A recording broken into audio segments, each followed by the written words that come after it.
Mengapa Korea Utara membuang-buang peluru kendalinya ke laut? Mengapa tidak menyimpannya agar Korea Utara tidak bernasib seperti Libya, seperti Irak, atau Suriah yang dihajar Amerika? Sebelum menjawab, kita melanjutkan pertanyaan berikutnya. Mengapa Amerika berperang melawan Tiongkok secara politik luar negeri dan sepertinya keduanya sekarang ini meningkatkan eskalasi dengan sedang memanaskan mesin perang untuk benar-benar perang militer? Namun kok keduanya tetap saling dagang? Amerika dan Tiongkok adalah negara saling dagang terbesar di dunia. Fakta, Tiongkok ekspor terbesarnya ke Amerika. Amerika ekspor terbesarnya ke Tiongkok, terutama manufakturnya. Tapi kok mau berperang secara militer?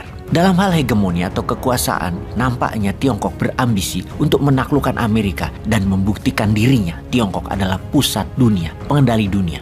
Keduanya, Amerika dan Tiongkok, saat ini berperang dalam hal kebijakan luar negerinya. Semua apa yang Amerika pro, pasti Tiongkok sebaliknya. Keduanya juga terus membangun aliansi politik luar negeri dengan banyak negara lainnya. Juga aliansi perdagangan dengan banyak negara lainnya. Semua itu bertujuan untuk saling menguasai dan saling mengendalikan dunia. Amerika punya lawan tangguh, Soviet, dalam Perang Dingin sejak Perang Dunia Kedua hingga tahun 1991. Namun, belum pernah mendapat lawan tangguh seperti saat ini dengan Tiongkok. Amerika hampir disusul di semua lini, teknologi, pasar, manufaktur, pengaruh politik di banyak negara. Tipis-tipis saat ini, Tiongkok dan Amerika. Tiongkok selalu menentang Amerika dimanapun kebijakan luar negerinya. Tiongkok pro-Rusia, Amerika anti-Rusia. Tiongkok anti-India, Amerika pro-India. Tiongkok ambil minyak dari negara-negara non-OPEC dan sekarang OPEC sadar malah memihak dagang dengan Tiongkok. Amerika tidak bisa kendalikan lagi harga minyak dunia. Ketika pidato Xi Jinping dalam pelantikan jabatan ketiganya di tahun 2022 kemarin, Xi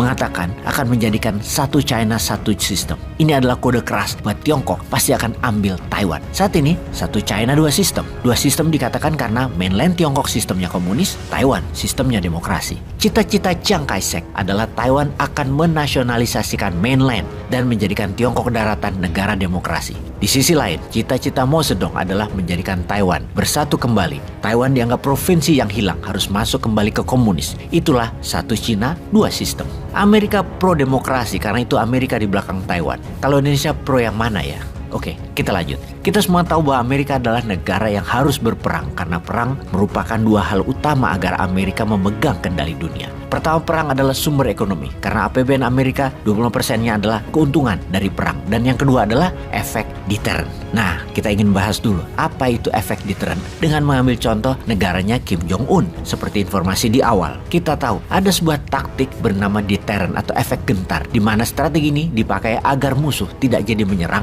atau agar musuh jadi takut pada kita. Strategi deterrent ini dikembangkan oleh diplomat dan mantan State Secretary atau Menteri Luar Negerinya Amerika Henry Kissinger, di mana dia mengatakan ada 3 faktor dalam deterrent faktor agar berfungsi. Pertama, dia punya kekuatan. Kedua, punya niatan untuk menggunakannya. Ketiga, negara yang menjadi target mereka mengetahui mereka memiliki 2 faktor pertama tersebut. Jika dari 3 faktor tadi ada satu saja tidak terpenuhi, maka strategi deterrent tidak akan berfungsi. Dan inilah yang dilakukan Korea Utara sekarang. 1, mereka punya nuklir. Mereka juga punya metode untuk menggunakannya. 2, Korea Utara juga memiliki niat untuk menggunakannya. Korea Utara beberapa kali menembakkan rudalnya dan mengatakan mereka bisa menyerang Amerika, menyerang Jepang dan Korea Selatan. Jadi, poin nomor 2 terpenuhi. Punya niat dan punya kemampuan. Mereka beberapa kali melakukan uji coba penembakan rudal peluru kendali ke berbagai wilayah, bahkan sampai melewati beberapa pulau milik Jepang, yang membuat Korea Utara memiliki efek penggentar atau memiliki efek deterrent sehingga